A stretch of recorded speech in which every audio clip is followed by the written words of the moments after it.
Okay, now in our SPM, we have the English paper and there are two papers, am I right? Yes. Okay, now we have directed writing.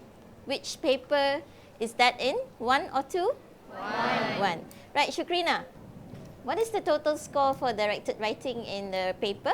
35. 35, yes, good. Okay, what are the different formats for directed writing? Anybody? Yes, Mahalil? Article. Articles. Any other examples? Shakira? Informal letter. Informal letter, yes. Right. Anyone else? Report. Report. Okay. Anyone else? Yes. How about speech? Speech, yes. Okay. I want to focus on speech today.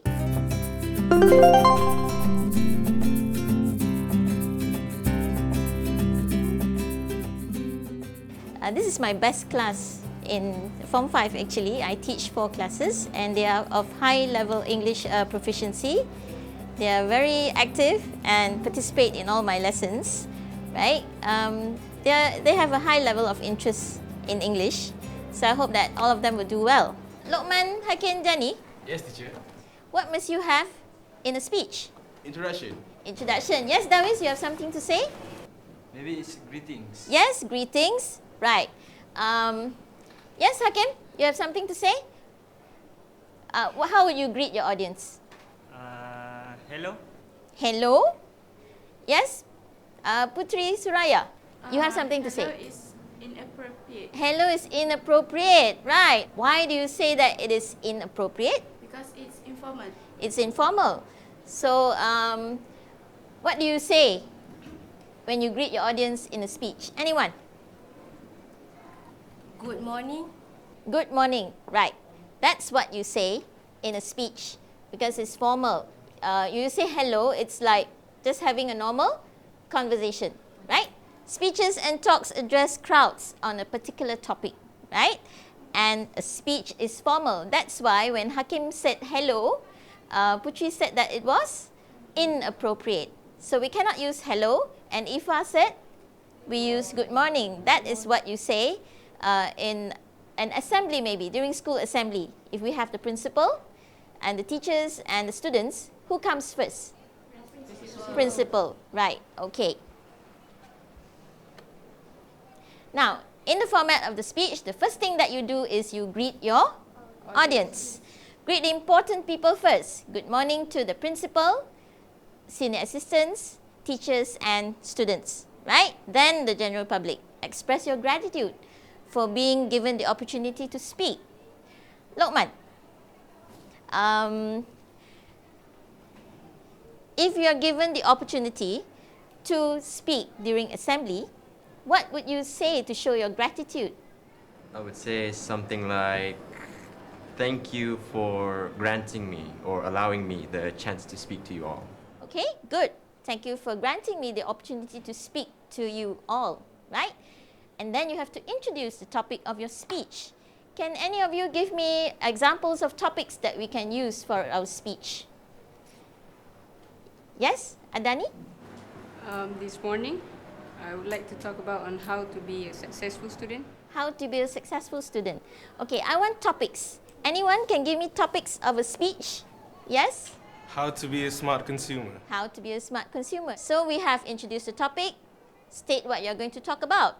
Now, in the body of the speech, we have to use all the main points or the content points given in the question, right? The total of the format and the content points is how many? How many marks is the content plus the format? 15 marks. Okay, we have 15 marks for the format and the content.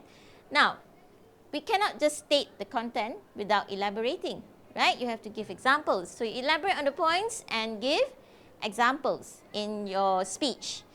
Now, we have to make sure that there is a flow in our speech. Okay, so to do that, we use, anyone knows what we have to use? What do you see on the screen? What do we use? Sentence connectors. Right, I want examples of sentence connectors now. Who can give me an example of a sentence connector? Yes, Alif? First. First. Anyone else? Yes, Hanani. Then. Then, right? Anyone else wants to give me an example of a connector? Okay, very good. Khairul Azani. Consequently. Consequently. Anyone else? Yes, Putri Shafinas. Besides. Besides. Okay. Khairul Nisa. In addition. In addition. Okay, good. Now, of course, we have to conclude the speech at the end, right? And finally, we have to thank our audience. Anyone can give us an example of how to thank the audience for listening to us? Any one of you? Oh yes, Firdaus. You can give us an example of how you would thank the audience? Ladies and gentlemen, my gratitude. Thank you for bearing with me till the end of my speech. Thank you for bearing with me till the end of the speech. Right, anyone else? Okay, we have another student at the back there. What would you say? I would say thank you for lending me your ears.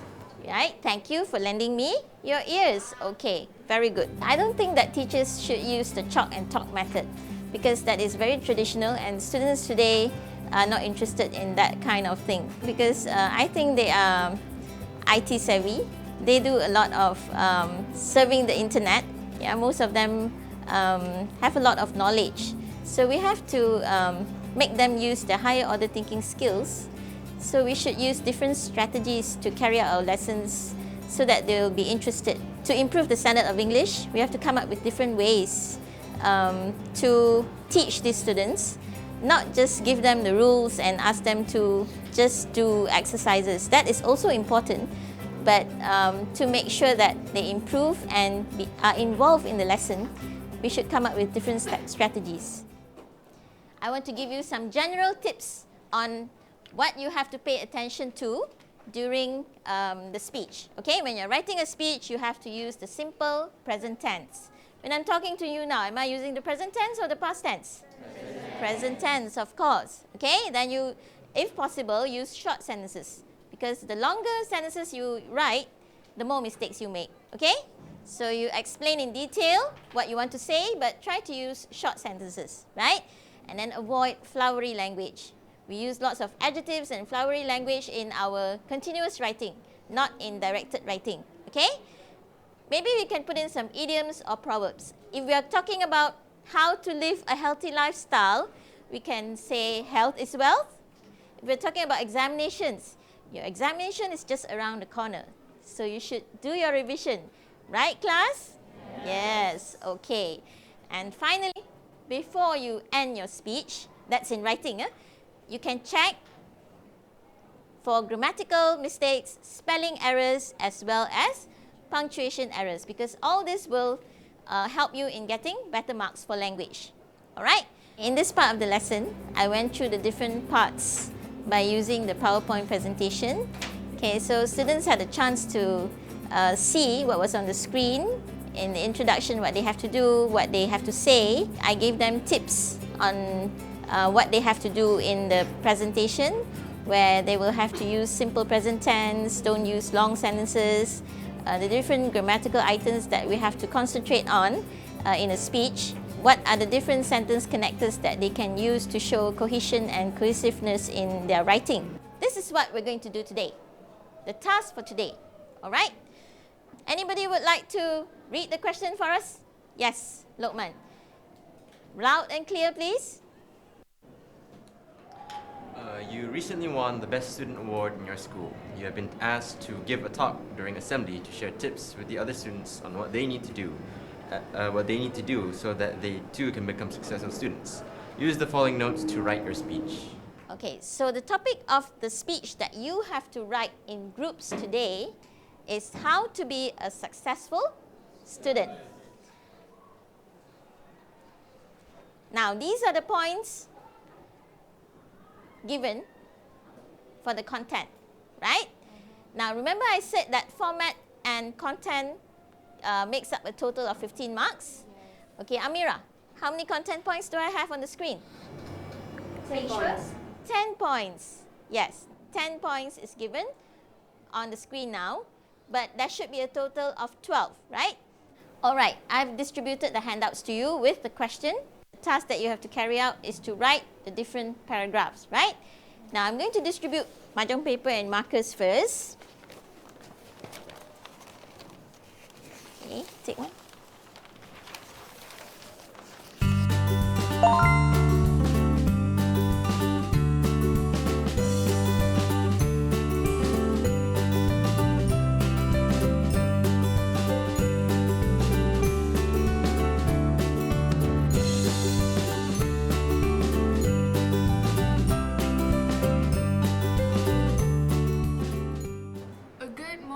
our beloved Principal Datin Farida binti Ahmad, Senior Assistant, teachers and friends. On this glorious morning, I, Farhin binti Hasmat, the recipient of this year's Best Student Award, am going to give a talk on how to become a successful student. In my speech, I'm going to share with you some tips on how you can be a successful student. Okay, very good. Thank you, Farihin. Give her a hand. Okay. What I like the most about teacher Aina is she's very friendly and very motherly-like. She treats us like her own family, her own kids, and I feel like we're just like one big family. We're all happy together, and then we make jokes and laugh around. We learn at the same time, but yeah, we have fun. If you want to be a successful student, you Slow down. must set goals. Research shows that people who set goals accomplish more than those who do not. In deciding your goals, ask yourself, what do I want to be and what do I do to get there? Besides, you must be motivated. When you are motivated, you will have a strong desire to do well and to achieve your goals. In addition, you must paying attention in class. Listen actively and focus on what the teacher is teaching. If you have disruptive classmates, sit in front of the class, away from them. Always ask questions if you do not understand. Seek clarification from your teachers and your friends if you are shy to approach the former. Okay, thank you. You want to give her a hand too? It helps you understand and remember the information. You must prepare well for exams. A successful student is one who prepares for exam well in advance and not at the 11th hour. If you study consistently, you will have ample time for revision. Okay, thank you, Izzati. Now, can you tell me, where is the part where you have used an idiom here? Izzati? 11th hour. At the 11th hour. That means at the last minute. Okay? So for the fourth paragraph, it says, friends, to be a successful student, you must have diverse interests. You should take part in co-curricular activities in order to become a well-rounded person. These activities help develop leadership skills and teamwork, besides instilling values like cooperation and tolerance. Discipline is an important aspect of our lives. No matter where or what you do, you will be subjected to rules and regulations. Hence, it is crucial that you obey the school rules. Okay, thank you very much, Lokman. Good. The teacher was very informative. The lesson was pretty good. It was pretty enjoyable. There was a bit of funny moments between me and my friends. The presentation was, in my opinion, really the best part. Each one of us took time. We got out. We spoke, and ultimately it was a fun time. Yeah, I think I can't really say for all, but I can say that most of us enjoyed what we learned today. Hi, I'm going to elaborate the next point, the 10th point, which is respect everyone. Okay, what is success if you lack the common courtesies in life? Remember, you must respect everyone. You should respect your parents, your teachers, the school staff, and also your friends. You must respect other people's feelings and opinions too. That's all because it's quite short because we only have 1 point here. Okay, thank you very much, Hanani. We all brainstorming and we will discuss our ideas on the papers. If we have misunderstandings, we will voice out our misunderstandings, and my classmates will help me to understand more about the lesson. Before we wrap up for today, don't forget in the speech you have to greet the audience, introduce the topic, give the main points, elaborate and cite examples, and of course you must have your conclusion. Now, make sure you keep this in mind because for your homework, you have to write the speech for me. So that's all for today. Thank you very much, class. Okay? The majority of them read a lot. They're interested in online games, animation. So actually, all these things that they do online involves English. Sometimes they don't speak enough. So they should maybe improve their speaking skills. But I think because of their knowledge in the language, it actually helps them to improve their English other than reading.